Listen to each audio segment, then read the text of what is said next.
In this video, I'm going to show you how to add the My Computer shortcut to your Windows 11 desktop. So here I am on Windows 11, and to add in the shortcut, I'll go to File Explorer, so open up this here, and then from the top, I want to click on this button here that says Up to Desktop. So go to there. If you've entered this from a different way, from a different folder, just navigate back to the desktop by using that Up to button there.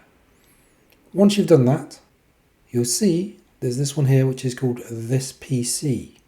Now this is essentially the same as My Computer, which is what you will have used in different versions of Windows.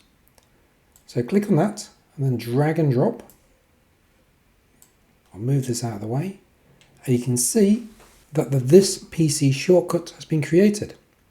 What you can now do is right click on it, choose the rename option, which is this one here, and you can call it My Computer. I'll close this down and have a double click on this. It opens up My Computer. I hope you found this video useful. If so, please like the video and subscribe to my channel for more top tech tips.